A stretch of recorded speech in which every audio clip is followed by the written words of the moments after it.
Bonjour à tous, il est normalien et Narc a longtemps été l'un des plus proches collaborateurs de Laurent Fabius. Il a travaillé de 2007 à 2012 au sein de ADS et de sa filiale spatiale, Astrium. Puis il a dirigé pendant un an le cabinet d'Arnaud Montebourg au ministère du redressement productif. Depuis le printemps dernier, il est le PDG d'Ariane Espace. Bonjour Stéphane Israël. Bonjour. Ariane Espace a connu en 2013 la meilleure année de son histoire en termes de commandes. On annonce une nouvelle année record en 2014 pour les lancements cette fois. Vous attendez combien de tirs ? Alors en 2014, nous espérons réaliser environ un lancement par mois, ce qui nous amènerait à 12 tirs. Nous avons un carnet de commandes qui est un peu supérieur à cela, mais vous savez, dans la vie du spatial, il y a toujours des aléas, donc l'objectif c'est un lancement par mois.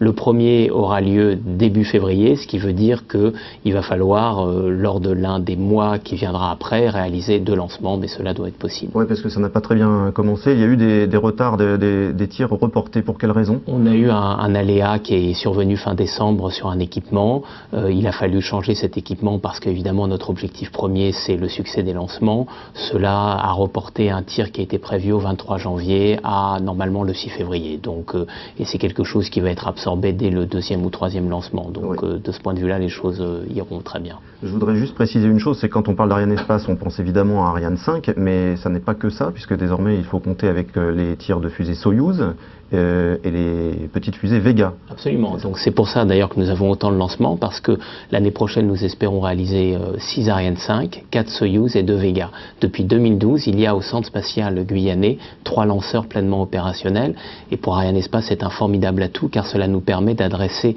tous les types de demandes de nos clients, tous les types de satellites. Absolument. Ouais. Alors, le lancement de satellites commerciaux, c'est un marché ultra dominé par Ariane Espace, qui assure environ la moitié des tirs. Mais la nouveauté du marché, c'est l'apparition d'un nouvel acteur qui s'appelle SpaceX, un américain. L'arrivée de ce nouveau concurrent vous fait peur ? Ce nouveau concurrent, il faut le prendre évidemment très au sérieux, comme tous les concurrents. Par le passé, nous avons eu une concurrence très forte de Proton, qui est toujours d'ailleurs en place pour les gros satellites. Et là maintenant, un russe, absolument. Et maintenant sur le segment des petits satellites, parce que dans Ariane, vous mettez un gros et un petit satellite, donc ce qu'on appelle les petits satellites de télécom pour Ariane. Il y a ce nouvel acteur qui a réussi un premier lancement en décembre 2013. Donc oui, nous le prenons très au sérieux. Et ce qui caractérise ce nouvel acteur, c'est des coût de lancement très inférieur au vôtre. On parle de 60 millions de dollars par lancement. Ariane Espace, le chiffre qui circule, c'est une centaine de millions de dollars. Vous confirmez ce chiffre ? Alors, 2 choses. Donc, d'abord, si on compare vraiment sur ce segment de satellite, l'écart est plutôt, ils sont aux environs de 60 millions de dollars et nous sommes aux environs de 80 millions de dollars. Donc, c'est 60 contre 80, à peu près. Et par ailleurs, s'agissant de SpaceX, la question est de savoir si ce sont les coûts de SpaceX qui sont bas ou les prix de SpaceX qui sont bas. Car quand vous regardez ce qui se produit en réalité, SpaceX a un énorme contrat d'1,6 milliard de dollars avec la NASA, et la NASA achète à SpaceX des missions entre 120 et 140 millions de dollars.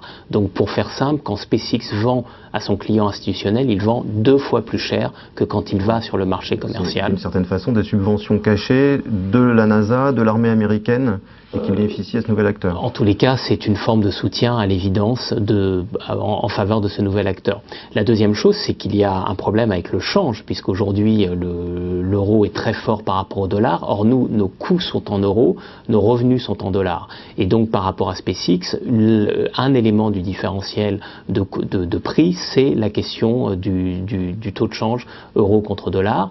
Et puis la dernière chose, SpaceX entre sur le marché, et donc à l'évidence, il pratique des prix qui ne seront pas leurs prix stables en mode dans la durée. À la hausse tôt ou tard. En tous les cas, c'est une hypothèse que l'on peut faire. Donc ce que je considère, c'est que c'est avant tout un acteur qui est low price plus que low cost. Mais il est vrai que cette différence est là et nous avons, nous, à affronter cette différence. Oui, c'est ça. Indépendamment de SpaceX, d'autres acteurs sont en train d'émerger. On voit apparaître les Chinois également sur le marché, les Japonais sont présents. Ça veut dire que tôt ou tard, cette question des coûts va se poser pour Ariane Espace. C'est un sujet pour vous pour les années qui viennent. C'est à l'évidence un sujet. Alors nous avons comme premier atout, et c'est aussi cela qui justifie un différentiel de prix, notre fiabilité. Nous sommes le seul acteur sur le marché à avoir un lanceur qui a 57 succès d'affilée depuis plus de 10 ans. Nous sommes le premier opérateur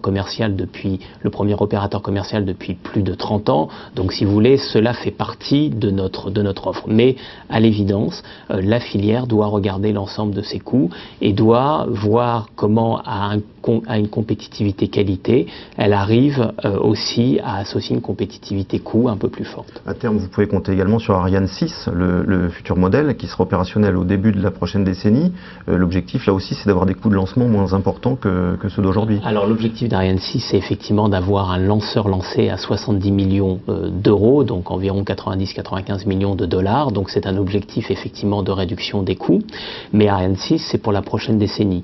Avant, il devrait y avoir une évolution d'Ariane 5 qu'on appelle Ariane 5 ME et qui va être un lanceur plus performant avec un moteur allumable qui est parfaitement adapté aux nouveaux satellites à propulsion électrique, avec davantage de volume pour accueillir les satellites, et cela devrait être disponible dès 2018. Donc notre stratégie, c'est préparer l'avenir avec Ariane 6 et accroître de façon immédiate la compétitivité du lanceur, compétitivité coût, il faut faire un travail avec l'ensemble de la filière, et aussi compétitivité qualité avec cette évolution Ariane 5 ME qui va nous donner un lanceur plus performant. Dans ce paysage en pleine mutation, est-ce que le moment n'est pas venu pour Arianespace de réfléchir à une évolution de la gouvernance comme on a pu le connaître pour EADS par exemple? Les sujets de gouvernance vont être abordés par l'ESA, c'est l'Agence spatiale européenne qui, dans le cadre de la définition d'Ariane 6, va travailler avec l'ensemble des acteurs à ce que pourrait être une évolution de la gouvernance.